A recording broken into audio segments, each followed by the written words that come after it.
place to be. Like, everyone's super friendly. Like when you fly Virgin, you know, everyone's chatty. So if you're grumpy, it's not a good. I think anything Virgin's not suitable for grumpy people. So it's good. You come on, you go, right, everyone's in a good mood. And I've been on I've actually been on quite a few boats in the last year. This is definitely, the food on this boat is excellent and dangerous. It's alright, I'm on to appetite, it's fine. My friend was like, what's the food like? Well, the food's good, but I've been trying to avoid it because it's really good. And the great thing is, you know, marketing person, it's all included. Yeah. Okay, fine. So, what I love about the two of you, and what they made. I hope you wrote that line down. You can't get on this on a Virgin boat if you're feeling, was it grumpy? Well, let's be clear, the world needs more joy generally, don't we? Because it's like, we're here to have effectively the opportunity to kind of get back to life where life is crazy, but enjoy ourselves. Now, you two are both sort of, when I was telling the crowd before you got here, I was very young in the 70s, and you were doing amazing things. You were building like an incredible global brand. You effectively were creating what I think is one of the greatest groups in history that effectively has not just charted the course, but created genres and really made a difference in the world. Tell us about the 70s and 80s for you, because I bought your book as well, because Richard's got one, Karma, it's fantastic, you should get that one as well. You went to some crazy bloody parties, like holy shit, the 80s. Tell us what it was like for you. I would say that I was a 70s kid, because like the 70s was the decade where sort of everything happened. You had the end of the sort of Beatles, which I got the last bit of, and then of course glam rock, punk rock, reggae music in the sort of mid 70s. You know, London was an incredibly multicultural city. You know, I lived in South East London, so I grew up listening to, you know, soul music, northern soul. You know, when you love music, you just love music. There's no real.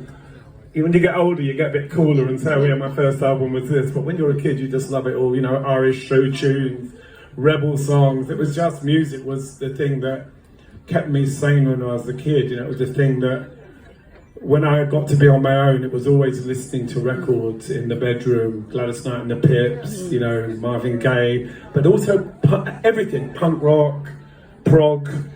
I used to love Hawkwind. You know, all sorts of mad bands. And as a kid, I went whenever I could get to a gig. From about the age, I saw Bowie when I was 11. So from about the age of 10 and 11, I was going to see the maddest bands. It didn't matter who they were. I just went because they looked good or sounded like the sound of the name. And you know, eventually over the years, kind of defines my musical taste as basically everything. I like everything. How did you get the name Boy George though originally? So when we first started Culture Club, I'd been in a band very briefly called Bow Wow Wow. And okay, who had a Bow Wow Wow? Anyone? Yeah, there you go. I've got a few fans. Literally 2 weeks. The first time I ever appeared, Malcolm McLaren decided that I was going to come on. There was a massive gig at Finsbury Park, called Bow Wow Wow gig, and everyone was like buzzing about it. And Malcolm decided at the end of the show, instead of Annabella coming on for the encore, I'd come on. And the audience were really unhappy about that. The language, it was like, what the hell is this? And Malcolm had me come on and sing a rock and roll song called Cast Iron Arm by Peanuts Wilson. And that was the beginning of my sort of standing on the other stage going, oh my God, I'm terrified, to being pushed on and going, oh, I like it here. And then of course I got kicked out of the band a couple of weeks later and I decided I was going to start my own band. And that was the beginning of my journey towards signing with Richard, and you know, I had a little shop in Carnaby Street that I worked in, and we sold all the clothes that we wore, and we just sort of doing our own gigs. It was around the time of, you know, Steve Strange and the New Romantics, and people were hiring old dilapidated discotheques to put on clubs every week, and I was just part of that scene, and all my friends were joining bands, and then I was the last one without a job. You know, I didn't go to art school, I didn't go to college, I was living in a squat, and I thought, what am I going to do? What's that? What about the Foundry? That was what my shop was called, the Foundry, and I used to sell all these, you know, clothes with so lots of very confusing spiritual and religious imagery, which upset quite a few people. You know, it's like, because we were mixing it all together, because London was a multicultural city, and if you were into pop culture, you just loved it. You wanted to be part of it. So interesting sort of think about the way you came up through music. Richard, what was going on in your world at the same time? Like, what was happening for you, and what was the world like from your point of view? I don't think we're that different in age, are we? 63. You're 63. I'm 63. Yeah, well, I'm 64. Okay, we need to. Is there a fact checker? We need to fact check through the presentation. I hope I look as good as you when I get to 64 then. I don't know why you're laughing. At least you didn't say the other thing. You get to an age where you forget your age. So I'm 64, and that's it. Yeah. So it was an exciting time. I mean, we were I left school very young when I was 15, and was in London. There was the Vietnamese War going on. A dreadful war, like most wars are, and yeah, we were hippies, and we were campaigning against the war, and yeah, putting out music, and so it was a really exciting time to be alive, and when I remember when I first walked out of Portobello, walked down Portobello Row out of Vernon Yard, talking to George all those years ago, and you know, he was this, as I said earlier, this most incredible, beautiful looking artist, and we talked about drugs, and he said, I'm gonna get some. That's all right. What he out on the ship, thank you very much.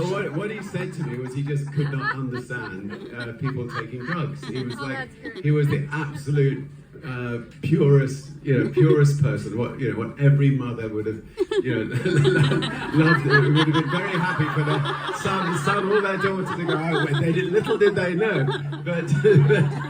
And then, actually, I'm very. And then, obviously, at some stage, which happens, I'm afraid, that under pressure with most artists, one ends up, hitting the drugs. And we had a lot of our artists, obviously Sid Vicious from the Sex Pistols, and Keith Richards from the Rolling Stones, and actually, I suppose most artists were taking drugs, but some could manage better than others, but yeah, you had a few problems in those days. But I did, but I actually say ends up because obviously I'm still here, and I'm doing great. I think back to that period, obviously, when I first met the boys, they were much wilder than I was. I was actually a little bit uptight. It's funny. I didn't really I didn't grow up in a family where there was, a lot of drinking or anything like that. So we were quite, there wasn't that going on. My dad didn't really drink. My mum didn't really drink, except at weddings and celebrations. So I didn't grow up with it. And in fact, to start with, when I first met the band, I wouldn't let them smoke. I was such a nun. And, the worst type of person, you know what I mean? Because once I did sort of start to, indulge myself, it obviously took over. But, I feel like rock and roll, it's, what's that saying? The road to excess leads to the palace of wisdom. And I think that you have to go through certain things to get to the point where you actually realize, why am I doing what I'm doing? Why? Because I have to say, I still don't really know why I do what I do. I just stumbled into music. It seemed like the natural place for me to go, and I always loved it, but I never really thought of myself as I didn't really think about having a career.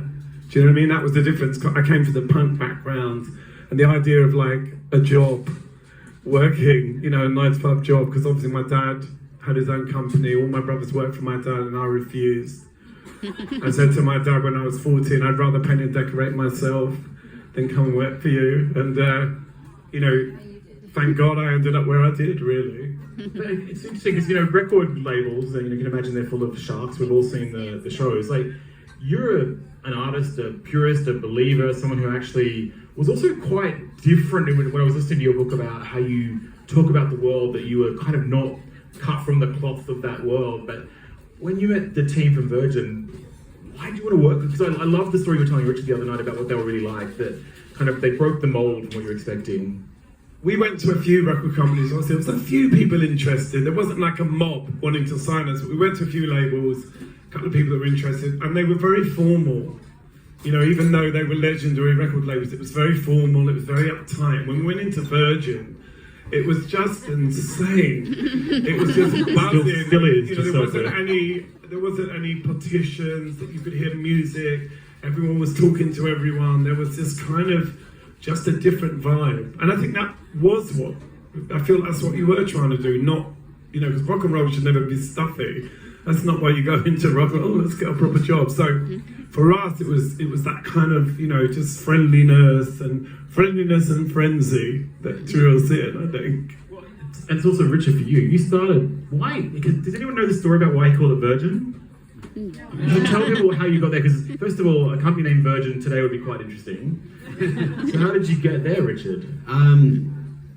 Well, I was 16 years old. I was inexperienced, but I was definitely inexperienced in business. And we had a bunch of girls in a basement. We all were throwing out names for a company, and one of them, I suggested Slip Disc Records, because in those days, a black vinyl, the needle would slip, and I thought Slip Disc Vinyl would be fun, Slip Disc Records.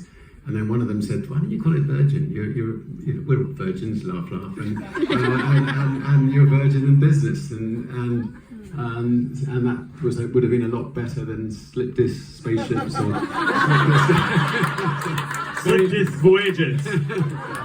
Be careful on the pool deck, people. Very, very grateful to her for that. Virgin is a really good name. No, it is, Isn't it? No, I agree. I mean, it's a name that I think we, as a company, have sort of radiated around, because that idea of being new at something and trying something and not being afraid is amazing. But here's the other thing. I just got to say, sorry, one thing on it. The registry office wouldn't register the name because they said it was rude. And England. So from the age of 16 to the age of 19, anybody could have, you know, stolen our brand. And then when I turned 19, I suddenly thought, you know, we really got to protect it. So I wrote this letter to the registry office, and I got the English dictionary out, and I went, virgin, pure, untouched, unblemished, you know, complete perfection. What on earth makes you think it's rude? And they wrote back, giving in and saying, okay, you're right. You know, it's not rude. So many of you may not know this, but about 7 years ago, when we were building our very first ship, Scarlet, has anyone sailed on Scarlet? We had a little surprise guest fly in with Richard for our keel laying ceremony. A keel is a thing in a ship, apparently, and it's big. And we had George perform, and I loved when they arrived at the airport, and Richard was telling the story about what happened when they got there. So if you thought you might share that story. I was walking through the airport, and these customs officers, everything, were taking pictures of me, and my smile, and then they just sort of walked straight past me, and it was George they were taking pictures. and these customs officers got up on the luggage baggage, and they were dancing away and singing his songs. One thing I will say, because obviously when we first signed to Virgin Records, obviously the first two singles, I was listening to the intro and I was thinking, actually, I remember like when I found out 8,000 people had bought my record, I was literally the happiest person in the world. So to me, it was a success. I was like, 8,000 people I don't know. And obviously, you know, but when we first got signed and we had the first single out, we started to go around Europe. So there were certain countries that were playing the record, Belgium, France, and we were going around and literally we watched Virgin just explode. We were part of that whole thing where one minute we were in Belgium and the office was in someone's apartment, and then the next year it was in a building, and then it was a skyscraper. We literally watched the whole thing, and we were sort of part of that whole skipping around, singing, watching this thing kind of get bigger and bigger. It was insane. Would you be comfortable to tell? Because I was over, you know, I was working in the wake last night, and they were having dinner. I had to help serve, and I was overhearing a story that George was telling about how he felt about that third single and what he did after he realised Virgin wanted to really push it out. Do you remember that story? Oh no, absolutely. Yeah. The first two singles were sort of dancey, and I'd come from Bow Wow Wow, so I thought everyone was into dance music, you know. And so they wanted to release this ballad that had like a 2-minute intro, It went on for hours. There was sort of, a sad song about what I was going through, but nothing. I didn't think it was a single, and I, felt like I was an expert on what was right for the band. So when they said they were going to put it out, I was stormed out of Virgin. And I was sitting on the wall thinking, well, that's the end of that now. We might as well just all give up, and it's all doom and gloom. And everyone was like, yeah, but people might like it. And it went We were right, he was wrong. We're older than him. We'll use our experience. It was amazing because it was an education in sort of, people like it when you're personal. When you show something about, when you tell them something about yourself, they connect to it. And that is, I think, what the magic of pop music is anyway in the end. So I'm going to suck up for a minute because I'm trying to save my job because I got fired from the way. I do think that both of you, and I think many of you will agree because many of you have chatted to me over the last few days on your own sort of stories from Richard and George. There is a humanity and an authenticity to both of you which is frightening in a world where everything is so constructed that I think everyone who has read your books or been part of the experiences you've had is grateful because that doesn't exist enough today. We live in such a falsely created world. By the way, there are more content creators that have like 8,000 views on something that think they're influencers that should just stop. They should just stop. So I'm going to say 8,000 back in those days is amazing. So the thing is, and maybe it's not a rocket science or maybe it's some lessons from your parents, but what is it about you that you think when you look back at yourself going, why were you able to stay grounded and connected and just being you? Why did you not feel the machine force you to change? I think I was just lucky to be born in the middle of my family, because my mum came over from Ireland. She had my brother out of wedlock. He was raised by my grandmother. It was that whole time of a lot of immigration from Ireland. My mum had 2 other kids. They had me. And I was kind of left to my own devices. I was just the typical middle child that no one really bothered about. No one wanted to take me out. And I was left to my own devices. And I used to wander a lot. I was a big wanderer and a dreamer. All of my school reports were, George is intelligent if he just stopped looking out the window. I'm glad you didn't stop I looking out the absolutely window. wanted to be an adult more than anything. I just really wanted to be a grown-up. I couldn't wait to get out of school, to not be told what to do. And now I just want to be a child. But then I was like, I just want to be grown up, and I was very lucky to have parents that were, yes, quite old-fashioned in some ways, but then very open-minded in other ways.